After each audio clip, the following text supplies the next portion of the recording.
attendant l'inflation américaine, qui sera le chiffre macro américain de la semaine, revenons quand même sur les dernières données en provenance du marché du travail américain et la publication du rapport mensuel vendredi dernier pour le mois de septembre aux États-Unis. François Cabot est avec nous en plateau, économiste senior zone euro chez AXA IM. Bonjour François. Merci beaucoup d'être là. Bon, économiste zone euro, on va parler de la zone euro. Un mot quand même, c'est un marché que tout le monde regarde, le marché du travail américain. L'enquête auprès des entreprises est encore très forte. 336 000 créations d'emplois au mois de septembre. Et puis des révisions à la hausse sur les mois précédents. Et oui. Donc c'est vrai nouveau ça. Oui. Tout à fait. Oui. Donc en termes de signal sur la santé du marché de l'emploi et en termes d'anticipation pré-sortie des chiffres, il y a effectivement une grosse surprise à la hausse. Là où il faut prendre, je pense vraiment le rapport dans son entièreté, c'est-à-dire qu'il y a oui sur l'emploi en termes de quantité, on est mieux. Sur les prix, un peu moins. C'est-à-dire que sur notamment le renversement des dynamiques de salariales, notamment pour les parties non cadres, donc qui avaient été surshootées à la hausse le plus rapidement pour effectivement marquer le rattrapage vis-à-vis de l'inflation, est quand même important. Donc là, il y a quand même des signaux. C'est le signe que l'offre de travail est en train quand même de remonter un peu, c'est ça, voilà, François ? On peut dire qu'on a le point haut est effectivement derrière nous et qu'on est en phase de décélération, de normalisation, on va dire. On est plus sur cette dynamique où on cherche, où le marché du travail quelque part est en phase de rattrapage par rapport à l'inflation, où on se dit il y a vraiment une offre, en tout cas une demande de travail extraordinaire et on bénéficie de ça pour faire remonter les salaires. Là, on se retrouve sur une normalisation. Alors certes avec des croissances de salaires qui restent élevées, mais il n'empêche quand même une signal de ralentissement.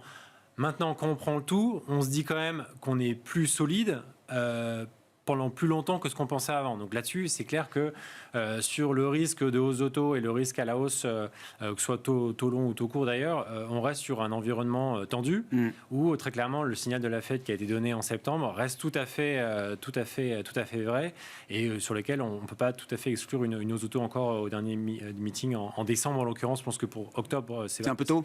Ça fait vraiment tôt, surtout dans le contexte géopolitique qu'on vient de décrire. Et puis il y a quand même ce signal où on sent bien un peu comme pour la BCE, ce retour à la normale, à une certaine forme de normalité côté données macro, côté inflation, on va en parler, et donc du coup une envie de se raccrocher à des prévisions. Donc là, on en a eu là tout juste en septembre de Banque Centrale. Je pense que ça fait sens effectivement de se raccrocher à un set de forecast, c'est ça, des nouvelles prévisions. Où on prend vraiment là où on en est à ce moment-là. Ce qui est intéressant, alors quand on essaye de faire parler le marché, après l'emploi américain, François, c'est que le marché prend acte effectivement, comme vous dites, d'une économie américaine qui va toujours mieux pour toujours plus longtemps, une forme de surchauffe, on va dire, qui met du temps à s'atténuer. Pour autant, quand on regarde ce que les marchés anticipent des mouvements de taux de la part de la Banque centrale américaine, autant on est prêt à reporter dans le temps la première baisse de taux, peut-être qu'elle est pricée pour septembre, je crois, maintenant, 2024. Pour autant, ça ne change rien à l'idée qu'il y aura assez peu de baisse de taux, au final. Oui, tout à fait. On pourrait dire, plus l'économie américaine est en surchauffe, plus le scénario de soft landing peut-être sera compliqué à atteindre, parce que trop de surchauffe à un moment, ça peut aussi se terminer par un hard landing. C'est pas ce que voit le marché. Non, toujours pas. C'est effectivement ce retrait dans le temps, dans le calendrier du démarrage des baisses de taux, et dans l'environnement assez complexe et incertain qu'on décrivait à l'instant avec Alexandre, c'est de se dire que on pourrait, surtout vu le niveau des taux auquel on est arrivé, et comme les dynamiques en sous-jacent qui apparaissent bon an mal an quand on regarde les défaillances, quand on regarde les taux de refinancement, et on se dit qu'effectivement il n'y a pas de mur du refinancement, donc 2024 n'est en soi pas un sujet. Par contre, de se dire que d'attendre, d'avoir le démarrage des baisses de taux plus tard, par contre pourquoi ne pas avoir baissé de 50, 75, au même titre qu'à la remontée, on est monté très vite. Exactement, forme de symétrie quoi. Et voilà, exactement. Et là on est sur un scénario un peu asymétrique, ce qui est compte tenu de l'environnement macro incertain qu'on a, et pose question effectivement. Donc là-dessus, c'est vrai que pour l'instant, il n'y a pas de... les signaux sont orange, entre guillemets. On est un vert orange, on va dire. On n'est pas du tout dans le rouge avec une nécessité d'aller baisser les taux ni rapidement ni fortement. Mais par contre, effectivement, on sent bien que l'environnement est incertain. Mais en même temps, le marché prend quelque part acte de... Je me suis fait surprendre depuis un an. Oui. Donc voilà. Donc pour moi, le macroéconomiste, on trouve ça asymétrique, mais en même temps, c'est effectivement cette déviation de l'erreur finalement passée de ces 12 derniers mois où on a envie de recorriger ça et avoir effectivement l'inflation et puis surtout les ventes au détail. Donc le consommateur américain, donc, il est en emploi, ok, mais est-ce qu'il consomme vraiment? C'est quand même toute une histoire à la fois de désépargne, hein, qui a quand même gonflé les chiffres entre guillemets, qui apparaît limité dans le temps. Donc est-ce que nous, on a un scénario non plus d'une récession, mais une contraction de l'activité au 4e trimestre. Et donc, du coup, effectivement, on a un tracker là, qui tourne autour de 4,5-5 croissance du PIB sur le 3e trimestre. Oui, bien sûr. Oui. Très fort, mais qui pourrait effectivement se retourner assez rapidement sur le 4e, si ce serait un one-off et temporaire dessus. Bon. On verra, hein. On sait qu'un des éléments qui a soutenu la consommation américaine au 2e trimestre, c'était le jour Amazon, hein. Amazon Prime Day, ça a joué. Je crois qu'ils en remettent un là en octobre, hein. Il y a plus les ventes de fin d'année qui vont arriver. Ce sera un bon test effectivement pour le consommateur américain avec un stock d'épargne excessive beaucoup moins important, voire liquidé aujourd'hui pour certains. Qu'en est-il de la zone euro, François? Je le disais, on est à 3 semaines environ de la prochaine réunion de la Banque Centrale Européenne. Quel va être l'état du monde économique que la BCE va constater lors de sa prochaine réunion concernant la zone euro? Je pense relativement inchangé, hein, en tout cas nous par rapport à notre scénario qu'on a élaboré en début d'année, on est vraiment dans ce scénario de stagflation, c'est-à-dire que croissance anémique, voire pas de croissance, voire petite contraction. Alors évidemment, on a beaucoup mieux géré, collectif, géré le choc énergie, gaz l'hiver dernier.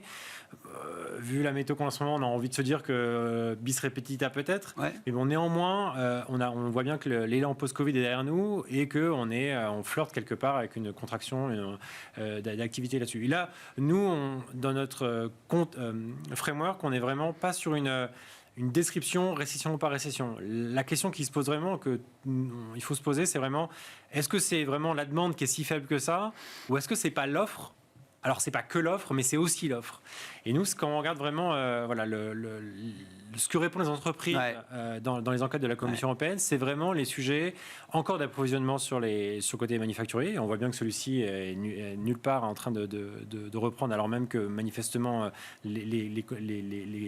les sujets sont moins abrupts, enfin moins complexes sur les chaînes d'approvisionnement qu'il y a 18 mois. Et puis sur le marché du travail aussi. Donc on a un marché du travail tendu, ok, mais qui n'est pas très productif, surtout en nombre d'heures travaillées. Donc il y a effectivement à la fois de intra-industrie ou secteur manufacturier, où avec beaucoup de secteurs qui ont beaucoup de choses qui vivent très différemment, mais qui sont manifestement contraintes. Et puis côté du secteur du service, où effectivement le rebond post-Covid et l'inflation a joué son rôle, mais en même temps où on voit qu'un marché du travail tendu ne génère pas autant d'output qu'avant. Donc on sent bien qu'en même temps, il y a un sujet de contrainte d'offres et qui rend ce scénario vraiment au moins à 50-50 entre les contraintes d'offres et les contraintes de demande, sur lesquelles finalement la BCE est un peu pieds et mains liés, entre guillemets. C'est-à-dire que oui, peut-être pas, et sûrement pas de remontée des taux, et on est arrivé à 4% comme on l'attendait, mais par contre effectivement une volonté probablement d'y aller, de continuer à normaliser la politique monétaire en jouant plutôt effectivement sur l'aspect bilanciel et donc du coup sur l'investissement. Je pense pas, certainement pas octobre, décembre plutôt, parce qu'on a une séquence budgétaire qui est ouverte et qui va continuer pendant encore quelques mois, quelques semaines,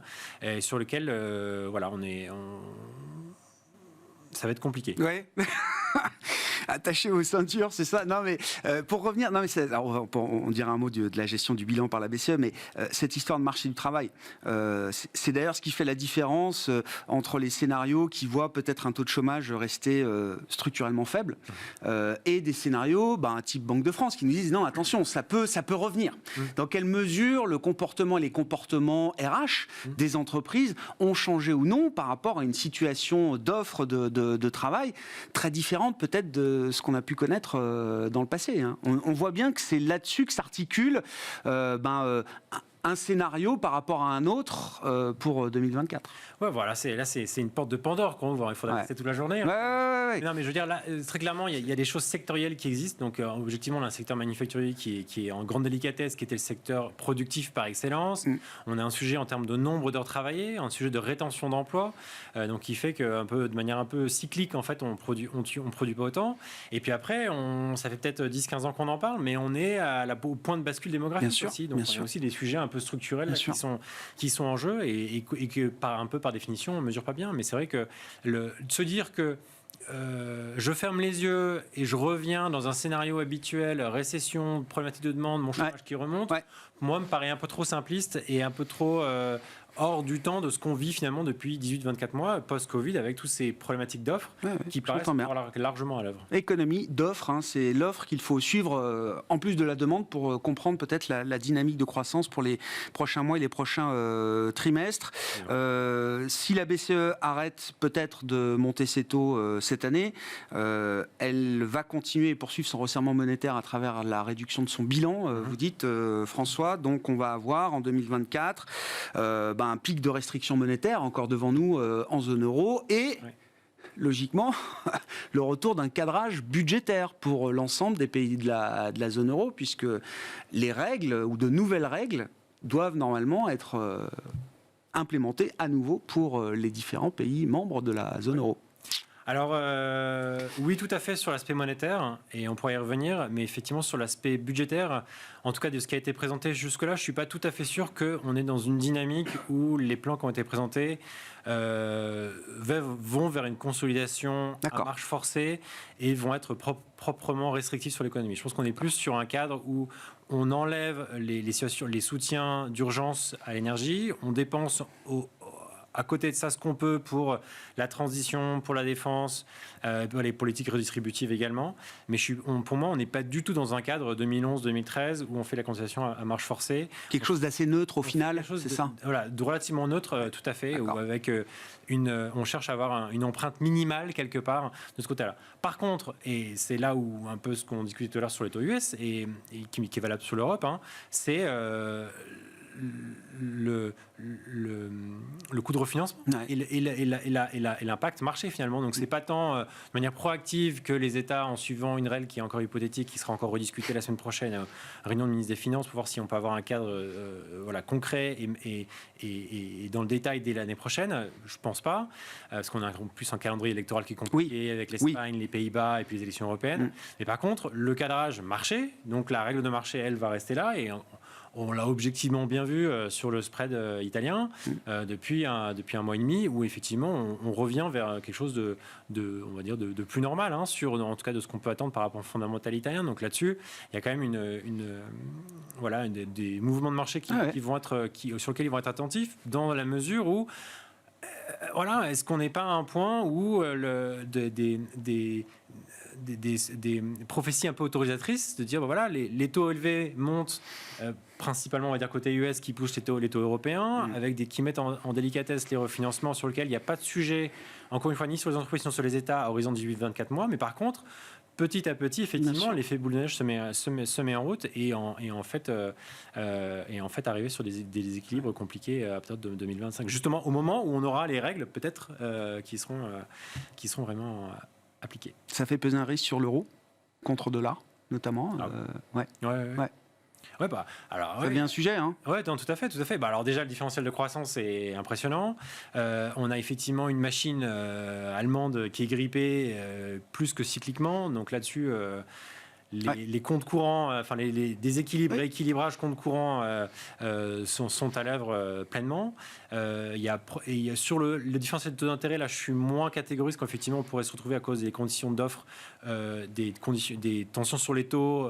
Au même titre qui pourrait être similaire à ce qu'on a sur les US, mais par contre, effectivement, sur les aspects de soutenabilité, ou alors, prendre la question à l'envers, est-ce qu'on ne pouvait pas l'optimisme qu'on a pu voir post-lancement plan nouvelle génération bien sûr. Euro en 2020, avec le rebond de l'euro qu'on a eu après finalement être au cœur du cyclone au cœur de la crise Covid, s'effrite, s'étiole, et en fait ceux qui pouvaient croire à un NGU 2.0 on va dire, c'est vrai que les conditions à la fois économiques et politiques et institutionnelles deviennent de plus en plus compliquées pour croire à ceci, et du coup quelque part un mouvement à la baisse supplémentaire qui pourrait avoir lieu dans ce cadre-là. On reste au-dessus de la parité, on est passé sous la parité, souvenons-nous. Et puis on a encore le temps, c'est 2026. Oui. Mais effectivement, dans l'échiquier qui est en train de se mettre en place là, ça devient compliqué effectivement de voir des éléments fortement positifs, à la fois conjoncturels ou structurels. Bon. Autour de 1,05, on va dire, pour l'euro-dollar, 1,0540 pour la parité euro-dollar en ce début de semaine. Merci beaucoup François, merci d'avoir été avec nous en plateau. François Cabot, économiste senior zone euro chez AXA IM, qui est avec nous l'invité de ce Smart Bourse du lundi. On se retrouve à 17h en direct sur Bismart.